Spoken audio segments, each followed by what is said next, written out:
नमस्कार दोस्तों, स्वागत है आप सभी का स्टडी अफेयर्स में। देखिए, चाइना में एक बार फिर से कोविड का जो आउटब्रेक है वो बहुत बड़े पैमाने पे हो गया है। अभी तक की बात करें तो एक दिन में सबसे ज़्यादा नंबर ऑफ केसेस अगर दर्ज किए गए हैं पूरे वर्ल्ड में तो वो चाइना में है। एक दिन में लगभग लगभग 37 मिलियन यानी कि 3 करोड़ 70 लाख लगभग लगभग इतने केसेस दर्ज किए जा चुके हैं। तो ये जो चीज़ें हो रही हैं ना, इसके पीछे का जो वेरिएंट है वो है ओमिक्रॉन का BF7। BF7 वेरिएंट की वजह से ही ये सब चीज़ें हो रही हैं और इंडिया में भी इसका वेरिएंट पाया गया है। हालांकि उतने ज़्यादा चिंता की बात नहीं है, क्योंकि अभी तरह हमारे यहाँ पे बहुत ज़्यादा केसेस नहीं आ रहे हैं। हमारे यहाँ पे जो एवरेज केस है वो 157 है डेली बेसिस पे। लेकिन आने वाला समय, जैसा कि आपको पता है, जो भी चीज़ें शुरू होती हैं वो चाइना से ही होती हैं और बाद में पूरे वर्ल्ड में फैलती हैं। और ऐसा नहीं है कि सिर्फ और सिर्फ चाइना ही इस चीज़ को फेस कर रहा है। जापान, साउथ कोरिया की बात करें तो वो भी ऐसी कंट्रीज हैं जहाँ पे बहुत बड़े पैमाने पे नंबर ऑफ केसेस डेली दर्ज किए जा रहे हैं। वो नंबर्स लाखों में है, 1 लाख से 1.5 लाख के बीच में नंबर्स डेली केसेस में जापान में इस समय पे आ रहे हैं। इन सब चीज़ों को ध्यान में रखते हुए जो हमारी गवर्नमेंट है, इंडियन गवर्नमेंट, उसने क्या किया है, China, Japan, south Korea, Hong Kong और थाईलैंड, इन सभी कंट्रीज से जो हमारे यहाँ पे आने वाले लोग हैं, जो भी विदेशी हमारे यहाँ पे आएंगे, उन सभी के लिए RT-PCR टेस्ट को मैंडेटरी कर दिया है। यानी कि उन सभी को जांच करा के आनी होगी और कोविड निगेटिव की रिपोर्ट दिखानी होगी। अगर उनके पास कोविड निगेटिव की रिपोर्ट नहीं है और किसी भी तरीके के लक्षण उनके अंदर कोविड जैसे पाए जाते हैं तो उनको फिर क्वारंटाइन करना पड़ेगा, सेपरेट करके रखा जाएगा और फिर जब वो नॉर्मल हो जाएंगे तभी उनको छोड़ा जाएगा। इस तरीके की गाइडलाइंस हमारी भारत सरकार के द्वारा union health minister Mansukh Mandaviya ji के द्वारा दी गई है, जो कि बहुत ही अच्छी बात है। क्योंकि हमें अगर शुरू में ही कोविड को टैकल हमने नहीं किया तो जिस तरीके से चाइना जैसी कंट्री, जो कि एक तरीके से फिलहाल हमसे तो ज़्यादा ही डेवलप्ड है, तो वहाँ पे इस तरीके की प्रॉब्लम हो गई है, इतना बड़ा आउटब्रेक हो चुका है, तो हमें भी आने वाले समय में इस तरह की प्रॉब्लम फेस करनी पड़ सकती है। लेकिन चाइना पे जो डेमोक्रेसी है नहीं, वहाँ पे डिक्टेटरशिप है। चाइना की गवर्नमेंट जो चाहती है वो करती है। और फिलहाल जो सबसे बड़ी वजह बताई जा रही है कि आखिरकार वो लोग इस चाइना के वेव को, कोविड के वेव को जो चाइना में आई है, कंट्रोल इसलिए नहीं कर पाए क्योंकि चाइना की जो गवर्नमेंट है, सी जिनपिंग की गवर्नमेंट, उसने पूरी दुनिया में उसको लोग वैक्सीन देने के लिए बोल रहे थे, मगर उसने वैक्सीन नहीं ली और अपनी वैक्सीन पे हद से ज़्यादा भरोसा किया और उनकी जो वैक्सीन है वो उतनी ज़्यादा कारगर साबित नहीं हुई और उसका इम्प्रॉपर जो सप्लाई चेन है, यानी कि लोगों को बराबर नहीं लगाई गई है वैक्सीन, इस वजह से बहुत बड़ा आउटब्रेक वहाँ पे देखने को मिल रहा है। देखिए, हमारे यहाँ पे क्या हुआ था, जो सेकंड वेव आई थी ना, उस समय पे प्रॉब्लम ये हुई थी कि हमारे यहाँ पे ऑक्सीजन सिलेंडर्स की सप्लाई बहुत कम हो गई थी। हमें बहुत सी कंट्रीज से ऑक्सीजन सिलेंडर्स को, ऑक्सीजन की सप्लाई को इंपोर्ट करना पड़ा था।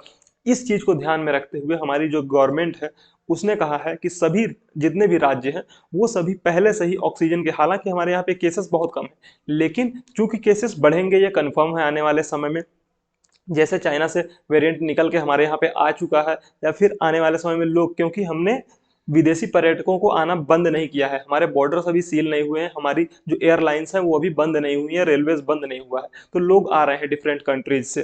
तो आने वाले समय में हमारे यहाँ पर भी कोविड के केसेस बढ़ने वाले हैं। लेकिन वो हद से ज़्यादा प्रॉब्लम क्रिएट न कर दे, इन सभी चीज़ों को ध्यान में रखते हुए हमारी गवर्नमेंट जो है वो इंफ्रास्ट्रक्चर को बिल्ड करने की कोशिश कर रही है। एक तरीके से जो ऑक्सीजन सिलेंडर्स हैं या फिर जो भी जरूरी दवाइयां हैं, उन सभी चीज़ों को प्रॉपर तरीके से अपने हर एक स्टेट में स्टोर करके रखने की बात की जा रही है, इंफ्रास्ट्रक्चर को बिल्ड करने की बात की जा रही है। अगर चाइना की बात करें तो चाइना के हालात इतने बुरे हैं, बद से बदतर हो चले हैं। आप देख सकते हैं लोगों को इस तरीके से वहाँ पे ट्रीट किया जा रहा है, बहुत ही बुरी हालत वहाँ पे हो चुकी है। अगर हम अभी तक की बात करें तो वर्ल्ड का लार्जेस्ट कोविड आउटब्रेक है वो चाइना में एक दिन में लगभग 3 करोड़ 70 लाख लोग एक दिन में कोविड पॉजिटिव पाए गए हैं। और साथ ही साथ पिछले 20 दिनों की बात करें हम अगर इस दिसंबर मंथ की, तो चाइना में लगभग लगभग 20 करोड़ 20 करोड़ आबादी वहां की पॉजिटिव पाई गई है। और बताया ये जा रहा है कि आने वाले समय में जो चाइना की टोटल पॉपुलेशन है उसकी 60 to 65% लोगों को कोविड हो सकता है, यानी कि कोविड का प्रॉब्लम फेस करना पड़ेगा। तो इतना बड़ा नंबर जो है वो बताता है कि ये प्रॉब्लम वर्ल्ड के और किसी भी कंट्री में भी हो सकती है, क्रिएट हो सकती है। उसके लिए सभी को तैयार रहने की जरूरत है। अगर हम इन्फेक्शन की बात करें तो सबसे ज़्यादा जो वहाँ पे इन्फेक्शन है चाइना में वो बीजिंग में है और सियाचुन में है। तो बीजिंग और सियाचुन जो कंट्रीज सिटीज़ हैं वहाँ की, उनमें जो ये प्रॉब्लम क्रिएट हुई है उसकी वजह सिर्फ और सिर्फ ये है कि वैक्सीन जो है वहाँ की वो उतनी ज़्यादा कारगर नहीं रही है। अदरवाइज जो इम्यूनिटी बिल्ड होती है वो कोविड से लड़ने के लिए कारगर है। बताया जाता है कि इंडिया में जो भी इम्यूनिटी जो है, इंडिया के लोगों की इम्यूनिटी और हमारी वैक्सीन की वजह से जो इम्यूनिटी डेवलप हुई है लोगों के अंदर, वो इतनी कारगर है कि वो BF7 वेरिएंट को भी फेस कर सकती है। हालांकि ये देखने वाली बात होगी कि जब ये हमारे यहाँ पे प्रॉब्लम क्रिएट होंगी, यानी कि आने वाले समय में कोविड के नंबर्स इंक्रीज होंगे, तब ये देखने लायक होगा कि क्या कुछ चीज़ें सामने निकल के आती हैं, क्या कुछ स्थितियां सामने निकल के आती हैं। हालांकि हमने अपने 90% पॉपुलेशन को दोनों ही डोज लगा दिए हैं वैक्सीन के, और 20% लोगों को बूस्टर डोज भी लगा दिया है। और आने वाले समय में गवर्नमेंट ने ये भी गाइडलाइंस जारी कर दी है कि जो भी लोगों ने बूस्टर डोज नहीं लगवाया है वो जल्दी से जल्दी जा करके बूस्टर डोज लगवा लें। खैर, हम चाइना की बात करें तो चाइना की स्थितियां इस समय पे बहुत ज़्यादा बुरी हैं। आप देख सकते हैं किस तरह से लोग मजबूर हैं, मतलब एक तरीके से उनको हॉस्पिटल्स में जगह नहीं मिल रही है, बाहर बैठ कर करके अपना ट्रीटमेंट करवाना पड़ रहा है।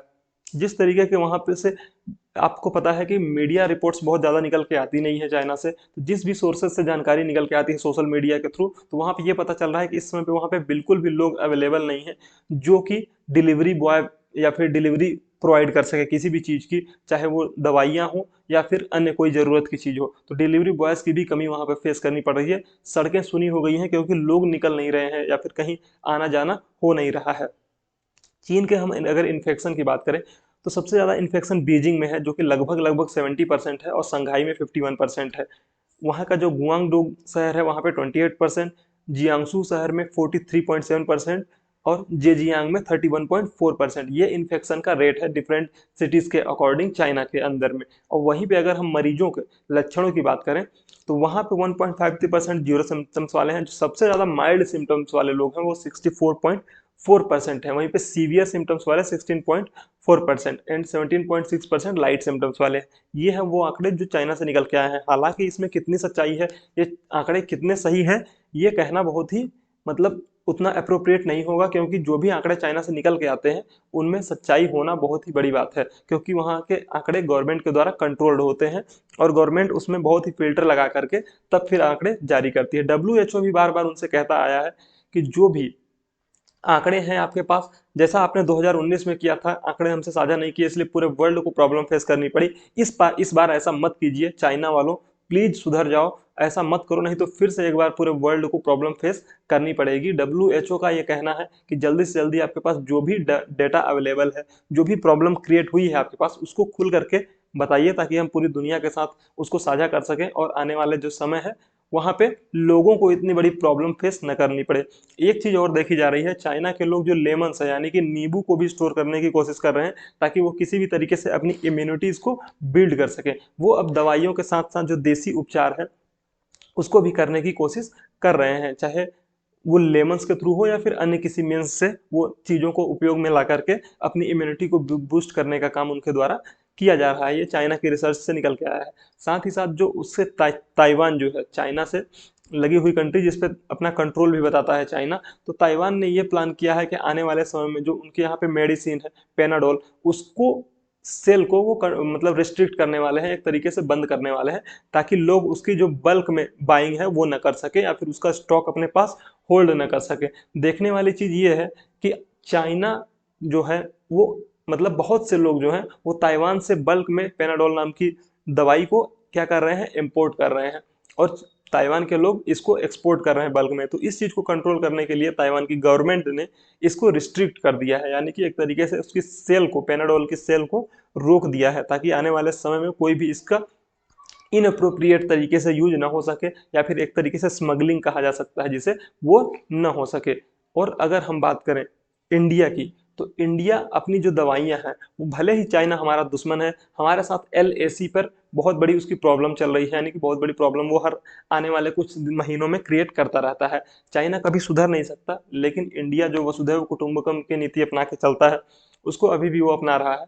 वो रेडी है, चाहे मतलब इंडिया रेडी है, हमारी गवर्नमेंट रेडी है दवाइयों के एक्सपोर्ट के लिए। अगर ज़रूरत पड़ती है तो हम अपनी दवाइयाँ जो भी हैं वो चाइना को एक्सपोर्ट करेंगे ताकि वहाँ के लोगों की जान बचाई जा सके। हमारी जो गवर्नमेंट है ना, वो ज़्यादा से ज़्यादा गवर्नमेंट को नहीं बल्कि लोगों को कंसर्न करके अपनी नीतियाँ बनाती है, यानी कि जो एक आम पब्लिक है, जो आम नागरिक है, उसकी जान नहीं जानी चाहिए। ये हमारे गवर्नमेंट की शुरू से ही नीति रही है। तो हमारे जो फॉर्मेक्सिल है उन्होंने कहा है कि हम रेडी हैं, इंडिया रेडी है चाइना को दवाइयों का एक्सपोर्ट करने के लिए। फार्मेक्सिल कौन है? जो हमारा फार्मास्यूटिकल एक्सपोर्ट प्रमोशन काउंसिल जो है, यानी कि ये पूरे के पूरे जो भी एक्सपोर्ट होता है फार्मास्यूटिकल्स का या फिर दवाइयों का, उसको कंट्रोल करने वाली बॉडी है इंडिया के अंदर।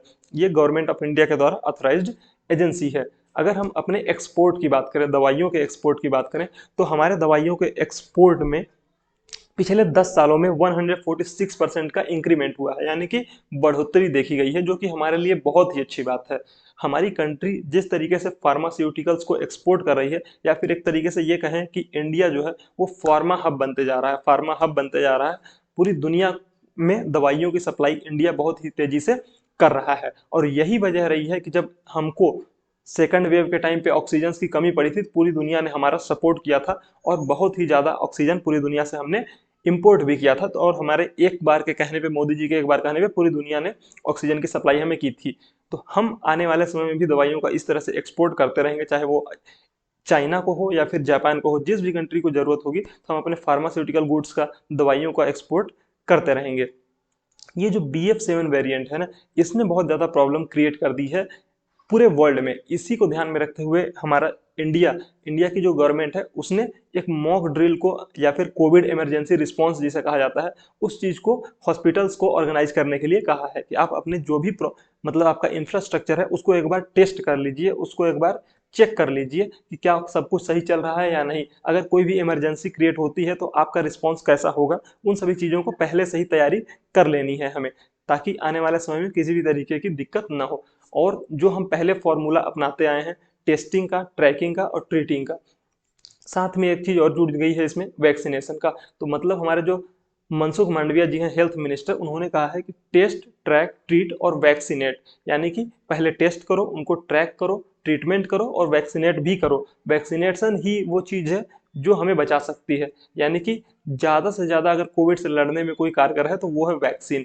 तो वैक्सीन हमारी चूंकि बहुत ही ज्यादा प्रभावी रही है, 80 to 90% तक प्रभावी रही है, तो हम ज़्यादा से ज़्यादा लोगों को वैक्सीनेशन करने की कोशिश कर रहे हैं। और आने वाले समय में हम अपनी वैक्सीन को एक्सपोर्ट भी करेंगे अगर किसी कंट्री को बहुत ज़्यादा नीड होती है तो। इस समय पे अगर हम वैक्सीनेशन की बात करें तो हमारे यहाँ पे लगभग लगभग 90% पॉपुलेशन को क्या हो चुका है, सेकेंड डोज लगाया जा चुका है, और 20% पॉपुलेशन को बूस्टर डोज लगाया जा चुका है। अगर हम अपने स्टोरेज की बात करें तो हमारे पास फिलहाल में 81 लाख डोज स्टॉक में अवेलेबल है वैक्सीन के, जिसमें सबसे ज़्यादा वैक्सीन जो है वो है हमारी कोविशील्ड, जो सीरम इंस्टीट्यूट ने बनाया है। बहुत ही ज़्यादा प्रभावी है, कारगर है। अब हमारे हमारे पास फिलहाल अगर हम बात करें तो हमारे इंडिया में 4 तरीके की वैक्सीन अवेलेबल हैं। तो उसमें से सबसे ज़्यादा मात्रा में जो वैक्सीन हमने स्टोर करके रखी हुई है वो है कोविशील्ड, जो कि सीरम इंस्टीट्यूट बनाया है। इसके अभी फिलहाल हमारे पास 78 लाख डोज अवेलेबल हैं। बहुत ज़्यादा मात्रा में हम इसलिए नहीं रखते हैं स्टोर करके, क्योंकि ये वैक्सीन खराब भी हो जाती हैं। तो उन चीज़ों को ध्यान में रखते हुए हमने अभी 81 लाख डोज स्टॉक में रखा है, और हमारे पास कैपेसिटी है कि हम बहुत बड़े पैमाने में प्रोडक्शन कर सकते हैं।